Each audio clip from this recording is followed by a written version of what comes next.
जैसे ही भारतीय शहर में भोर होती है, क्षितिज इमारतों का एक भूल भुलैया है और सड़कें मध्यम वर्ग के जीवन की अथक ऊर्जा के साथ स्पंदित होती हैं। स्क्रीन ईएमआई अनुस्मारकों की एक निरंतर बौछार को प्रकाशित करती है। प्रत्येक अधिसूचना वित्तीय तनाव की एक तीखी प्रतिध्वनि है। 1990 के दशक से एक पुरानी याद में एक मध्यम वर्गीय परिवार इकट्ठा होता है। उनके चेहरे टेलीविजन स्क्रीन से प्रकाशित होते हैं। उनकी आंखें दशक की तरह विशाल सपनों को दर्शाती हैं। मुद्रास्फीति की सुर्खियों और नौकरी छूटने की खबरों की झड़ी लग गई, जिससे आर्थिक तबाही का एक स्पष्ट चित्र सामने आया। पेट्रोल की कीमतों में वृद्धि और शिक्षा टर्न चार्ट का बढ़ना मध्यम वर्ग की मौन चीख को बढ़ाता है। प्रत्येक डेटा बिंदु एक हथौड़े की चोट है जो निराशा और निरंतर आर्थिक दबाव की कहानी गढ़ता है। एक राजनेता का सिलहूट लहराता है, भीड़ दहाड़ती है और सपने अधूरे रह जाते हैं। एक टूटा हुआ गुल्लक चुपचाप बैठा है, सिक्के एक एक करके गिर रहे हैं। स्क्रीन पर मोटे सफेद अक्षरों में रियलिटी चेक अब शुरू होता है।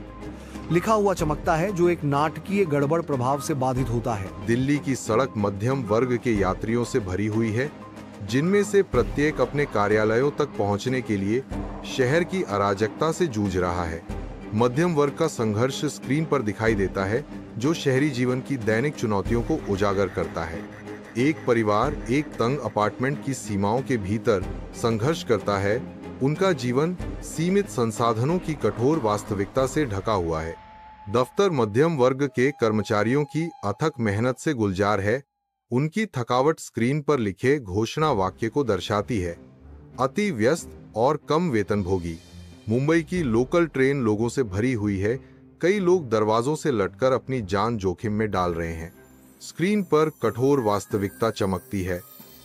बुनियादी सुविधाओं के लिए संघर्ष।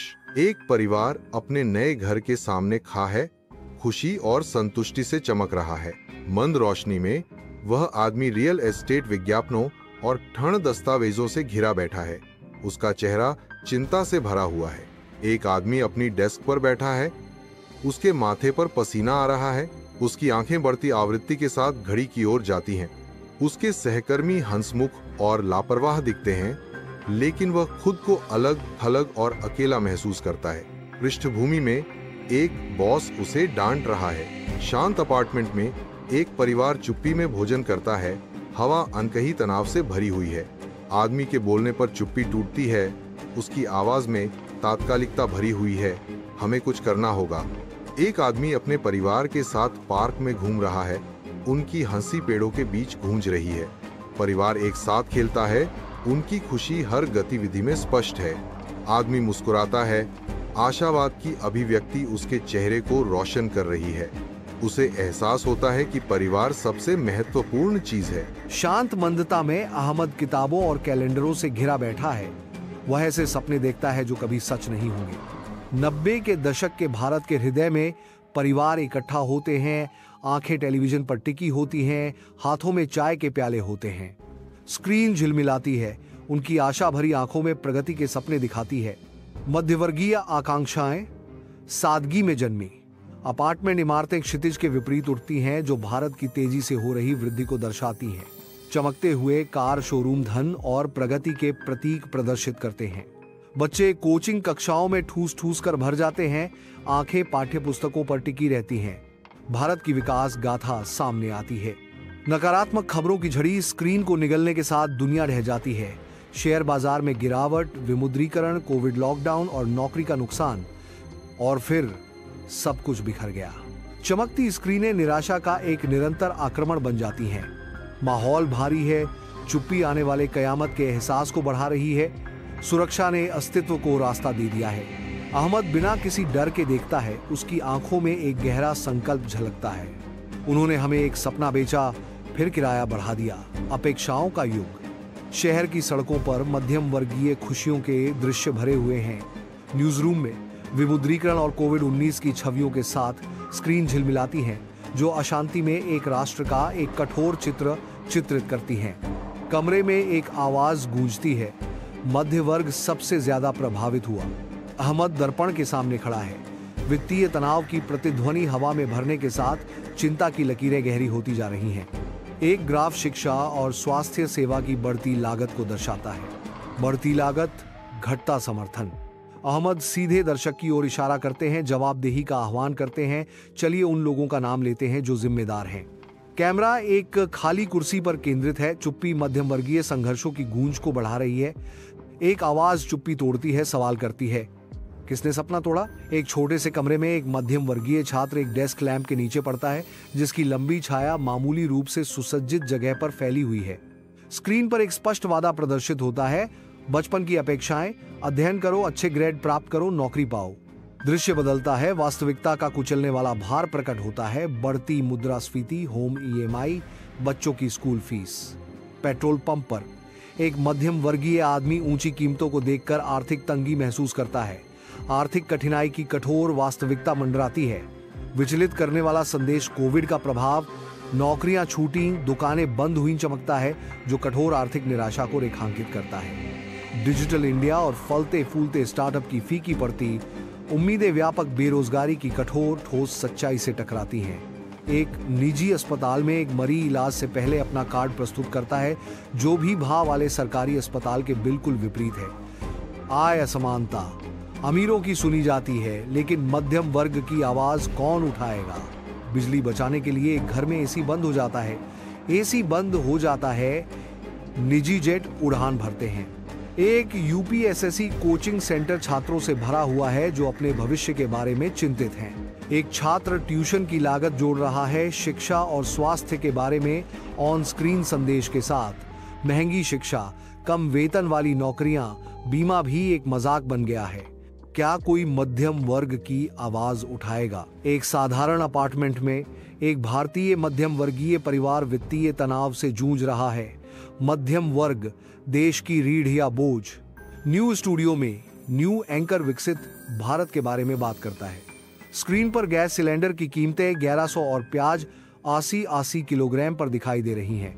स्क्रीन पर दिखता है, विकास का भ्रम, क्या मध्यम वर्ग पीछे छूट रहा है? अस्पताल के सुनसान कमरे में एक पिता का चेहरा चिंता से भरा हुआ है, क्योंकि वह डिस्चार्ज पेपर पर हस्ताक्षर कर रहा है। स्वास्थ्य सेवा मध्यम वर्ग के लिए एक अप्राप्य आवश्यकता। वह अस्पताल से बाहर निकलता है। बाहर एक बाइक खड़ी है। वह अस्पताल का बिल चुकाने के लिए अपनी बाइक बेचता है।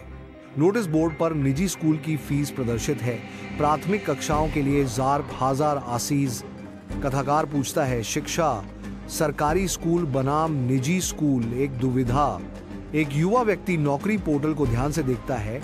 प्रत्येक लिस्टिंग उसी निराशाजनक शब्द को दोहराती है, अनुबंध। स्क्रीन पर एक कठोर चेतावनी प्रदर्शित होती है। नौकरी संकट, स्थायी नौकरी, अस्थायी वेतन, बेरोजगारी। क्या शिक्षा अब गारंटी नहीं रही? एक साधारण घर में एक परिवार वित्तीय संघर्ष की कठोर वास्तविकताओं का सामना करता है, क्योंकि स्क्रीन पर प्रदर्शित होता है कराधान और सब्सिडी अन्याय। सबसे अधिक दो, सबसे कम पाओ।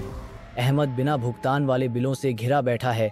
उसके पीछे एक धुंधली पारिवारिक तस्वीर लटकी हुई है।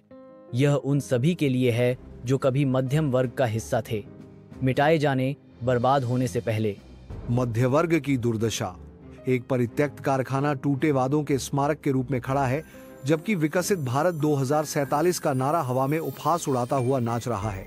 2024 के चुनावों से ठीक पहले देश में एक अदृश्य आर्थिक क्रांति लाई गई। एक आवाज गूंजती है जो भ्रम और वास्तविकता के बीच एक स्पष्ट विरोधाभास चित्रित करती है। लेकिन इस बार bullet train, make in India या डिजिटल इंडिया का कोई नारा नहीं था। इस बार नारा था, सपनों को कुचल दो ताकि कोई सवाल न उठे। लेकिन मिडिल क्लास अभी मरा नहीं है, बस जागा नहीं है। और जिस दिन ये वर्ग जाग गया, तब न सिर्फ सरकार हिलेगी, पूरा सिस्टम कांपेगा। अभी तो मिडिल क्लास सिर्फ सांस ले रहा है, उस दिन देखना जब ये दहाड़ेगा। वॉइस ओवर में बताया गया है, मध्यम वर्ग वही वर्ग जो सबसे यादा कर देता है लेकिन सबसे कम सुना जाता है। वॉइस ओवर आगे कहता है, जिसे हर बजट में सिर्फ स्लाइड दिखाई जाती हैं लेकिन राहत नहीं। एक टाइमलाइन एनिमेशन सामने आता है जो एक मध्यम वर्गीय परिवार पर जीएसटी, नोटबंदी और कोरोना के लगातार प्रभाव को दर्शाता है, जिसका समापन एक स्पष्ट लाल बेरोजगार मुहर में होता है। पहले जीएसटी, फिर नोटबंदी, उसके बाद कोरोना और अब बेरोजगारी की सुनामी। हर बार यही वह वर्ग है जो सबसे पहले डूबता है और जिसे सबसे आखिर में याद किया जाता है। नीतियां का प्रभाव। ये इन्फोग्राफिक बढ़ते करों और गिरती वास्तविक आय की एक स्पष्ट कहानी उजागर करता है। चलिए अब डेटा के बारे में बात करते हैं, क्योंकि सरकार को सिर्फ डेटा पसंद है, लोग नहीं। डेटा की कहानी सामने आती है जो नौकरी की उपलब्धता और जनसंख्या वृद्धि के बीच बढ़ती खाई को उजागर करती है। छात्र सरकारी भर्ती कार्यालयों के बाहर अपनी निराशा व्यक्त करते हैं क्योंकि एक न्यू टिकर चमकता है, परीक्षा फिर से स्थगित। सरकारी नौकरी भर्ती की गति 30 वर्षों में सबसे धीमी है। एसएससी, यूपीएससी, रेलवे सभी को कटौती, पेपर लीक, देरी और न्याय का मजाक का सामना करना पड़ता है। भर्ती में देरी को उजागर किया गया है जो व्यापक मुद्दों को रेखांकित करता है। सुनसान सरकारी कार्यालय में खाली डेस्क चुपचाप खड़ी हैं, प्रत्येक पर रिक्त का लेबल लगा हुआ है। बाज हवा में एक आवाज गूंजती है जो एक छिपे हुए सत्य को उजागर करती है। अब आपको यह नहीं बताया जाएगा कि केंद्र सरकार में अभी भी 12 लाख पद खाली हैं, क्योंकि सरकार को सेवकों की जरूरत है, सवाल पूछने वालों की नहीं। एक कठोर ग्राफ सार्वजनिक सेवाओं के पतन के बीच निजी शिक्षा और स्वास्थ्य सेवा की बढ़ती लागत को दर्शाता है। स्क्रीन पर चमकता है निजीकरण का प्रभाव। एक आवाज गूंजती है, अब सबसे बड़ा झटका सुनो, शिक्षा का निजीकरण और स्वास्थ्य सेवा का बाजारीकरण। मंद रोशनी में एक पिता शिक्षा ठण पत्रों पर हस्ताक्षर करता है। उसकी हरकतें जिम्मेदारी के बोझ से दबी हुई हैं। पास ही उसका बच्चा लगन से पाई करता है।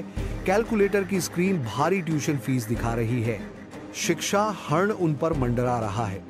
और जब आप बीमार पड़ते हैं तो अस्पताल का बिल इतना ज्यादा होता है कि मेडिकल रिपोर्ट देखने से पहले ईएमआई की किस्त देखनी पड़ती है। स्वास्थ्य सेवा लागत, स्वास्थ्य सेवा असमानताओं की कठोर वास्तविकता के बीच उजागर हुई है। लोगों की एक विशाल नदी शहर की सड़कों पर उमड़ रही है। उनकी आवाजें एक साथ उठ रही हैं। न्याय की मांग।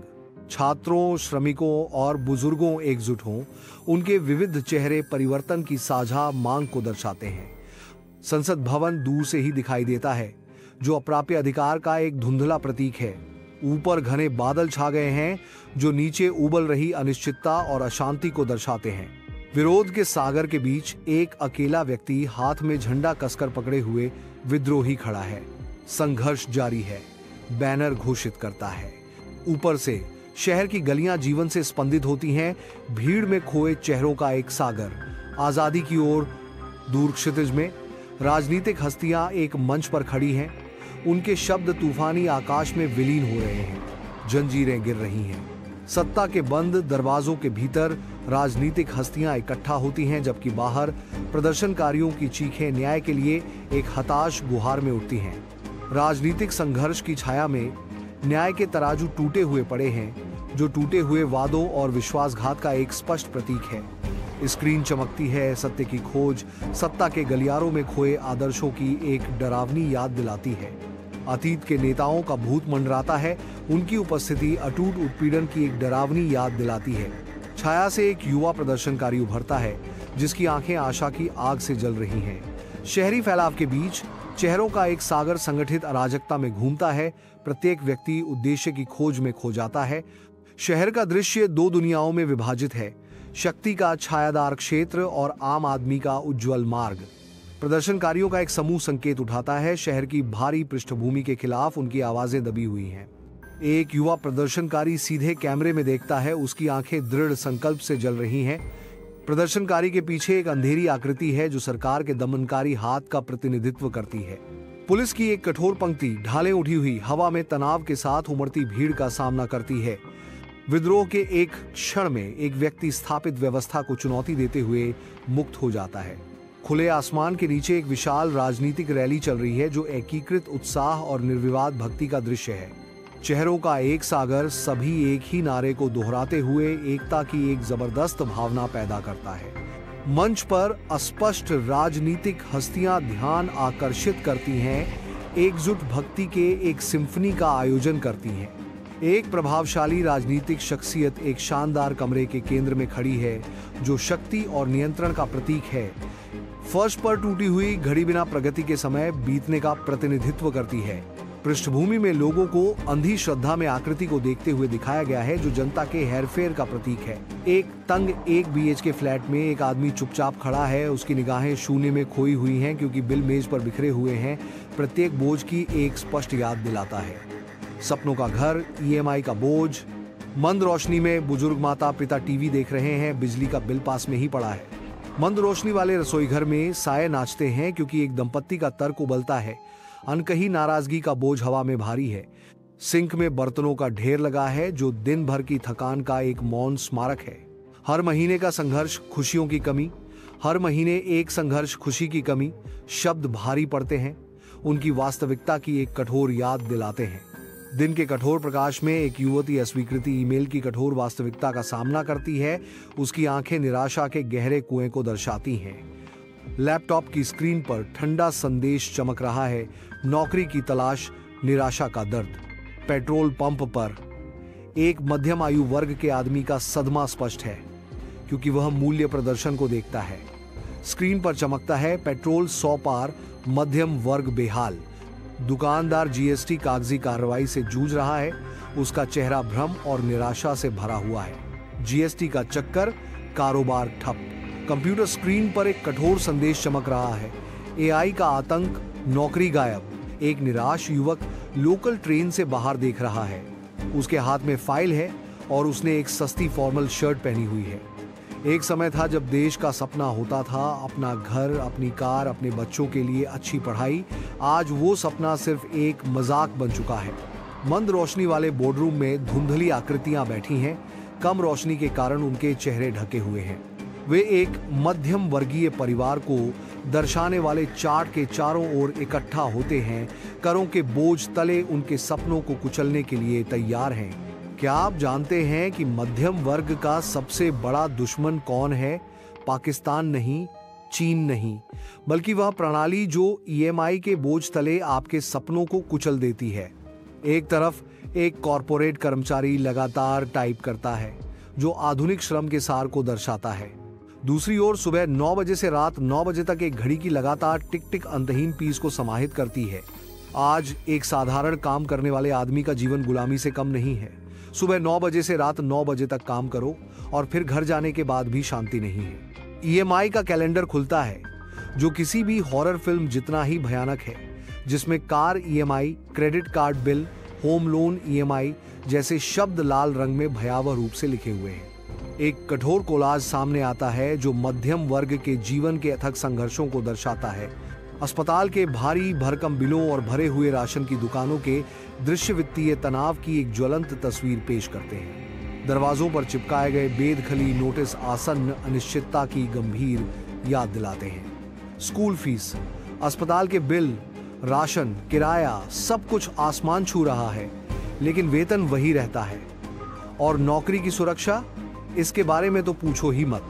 मध्यवर्गीय प्रदर्शनकारियों की एक लहर सड़कों पर उमड़ पड़ी। उनके बैनर ऊपर उठे हुए, आवाजें बुलंद हो रही हैं। अब बोलने का समय है। एक आवाज गूंजती है जो केवल नारों से परे कार्रवाई करने का आग्रह करती है। नारे नहीं लगाने हैं बल्कि तर्क के साथ सच बताना है। चेहरों का एक समुद्र मुंबई की भीड़ भरी लोकल ट्रेन से होकर गुजरता है जो मध्यम वर्ग के सपनों और दैनिक संघर्षों का एक सिम्फनी है। जब सपने किसी और के फैसलों के नीचे कुचल जाएं, एक साधारण लेकिन साफ सुथरे कमरे में एक मध्यम वर्गीय आदमी हाथ में लंच बॉक्स लिए दूरी पर देखता हुआ खड़ा है जो लापरवाह दिख रहा है। भारत का मध्यम वर्ग जिसका सपना था एक छोटी सी कार, एक अपना मकान और एक सुरक्षित भविष्य, पेट्रोल पंप एक बीते युग के अवशेष के रूप में खड़ा है। 2014 में ईंधन मूल्य बोर्ड एक उदासीन 70 रुपए प्रदर्शित करता है। 2025 से ईंधन की कीमत का संकेत 100 रुपए से ऊपर की भारी कीमत घोषित करता है। अपनी छोटी सी दुकान में दुकानदार का चेहरा निराशा से भरा हुआ है क्योंकि वह बंद करने की तैयारी कर रहा है। एक कठोर संदेश चमकता है, जीएसटी ने छोटे व्यापारियों की कमर तोड़ दी है। एक मध्यम वर्गीय परिवार चुपचाप खड़ा है, उनकी आंखें ईएमआई नोटिस पर टिकी हुई हैं। स्क्रीन पर एक तीखा संदेश चमकता है, मध्य वर्ग जिसे कभी अर्थव्यवस्था की रीढ़ माना जाता था, आज ईएमआई और होड़ों में दबा चुका है। एक एनिमेटेड चार्ट असमानता को दर्शाता है। अडानी अंबानी की प्रॉपर्टी बढ़ गई, लेकिन आपका पीएफ। एक मध्यम वर्गीय जोड़ा बैठा है, टेलीविजन स्क्रीन पर राजनीतिक वादों को टिमटिमाते हुए देख रहा है। टेलीविजन पर जोर से आवाज आती है, मध्य वर्ग को केवल चुनावों के दौरान ही याद किया जाता है।